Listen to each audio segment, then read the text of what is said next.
Well, I finally finished, after almost a year to the day, the manuscript of my new book, which I hope you're going to get in your hands relatively soon.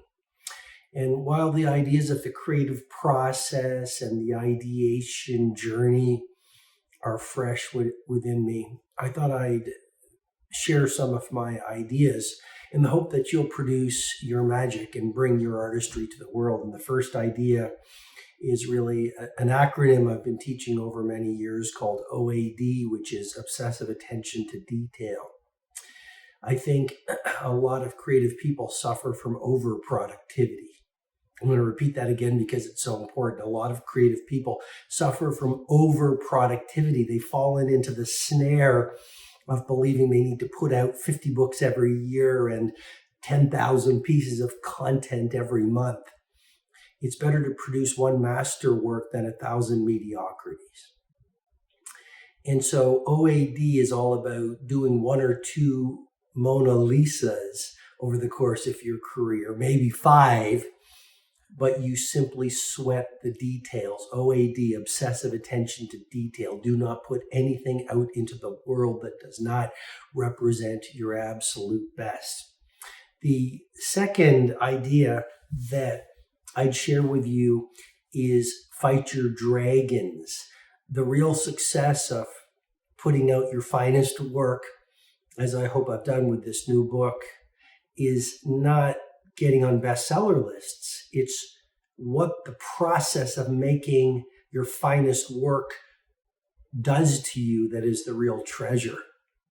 Those early mornings, yes, 5 a.m., those late nights working on the book, the vulnerability I shared in this new book, the new content I forged, the lines and paragraphs and poetry that I handcrafted, the way I continued when distractions were calling for my attention or exhaustion was causing me to rest, and rest is very important, of course, but fighting your demons, because the closest you get to your finest work, the more your fears will come out to play.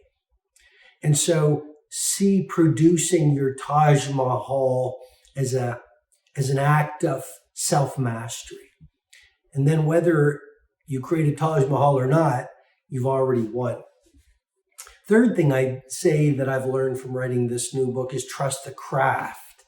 The first part of the book is philosophical, then it gets tactical, then there's creative information, then there's metaphysical information, and I kept on rewriting it, and every time I rewrote it, new things came out, and the book transformed itself. And I've learned that you must trust the craft. You must heed the muse. She knows what she's doing. And so every time you rewrite and you're questioning things, trust that you're being taken and led to the place where your work wants you to be. It's very important to remember that. Trust the craft. Trust the process. And I don't know about you, but when I write, I don't write perfectly the first time. I think a good writer is a good editor. It's an important thing to consider as well. And so sometimes people I work with wonder, why are you rewriting it 30 times, 40 times? This new book I've rewritten over 20 times. Why are you doing that? Why, you're so demanding to push yourself to keep on writing it like that. It's good enough. Well, good enough is not very good, but also most people don't understand the standards you and I hold ourselves to. So they want to push the work out. We want to change the world. Next point I'd share is make fresh tracks. Well, I used to be a skier. I don't ski that much anymore, but I used to be a skier.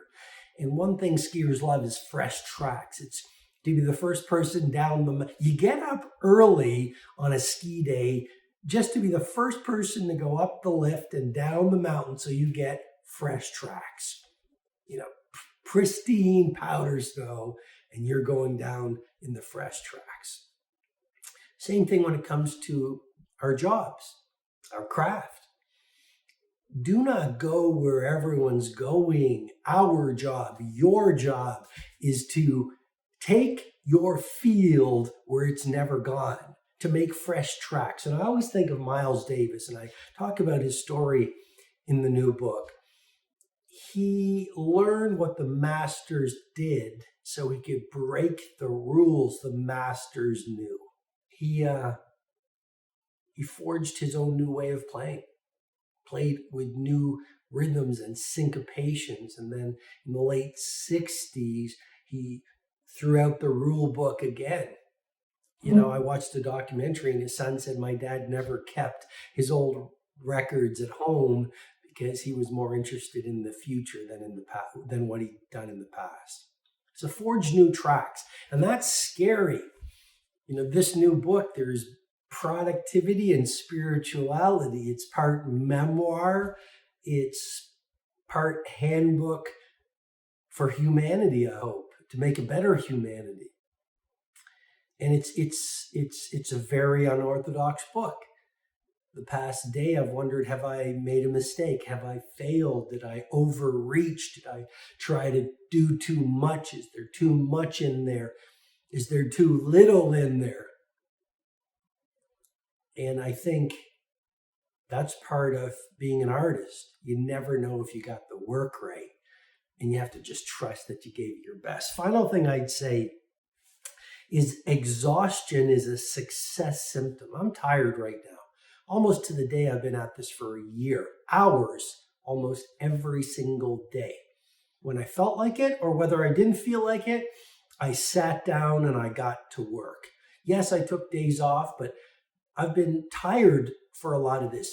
And what I'm saying, suggesting with this idea that exhaustion is a success symptom, you know you have gone all in, given your mindset, heart set, health set, soul set, every molecule of your commitment to serve and push your craft to the jagged edges.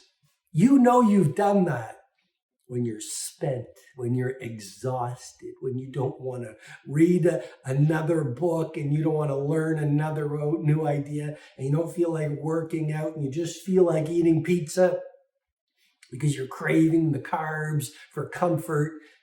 That's because you've given everything to your craft. It's not a symptom of wrong. It's a symptom of mastery.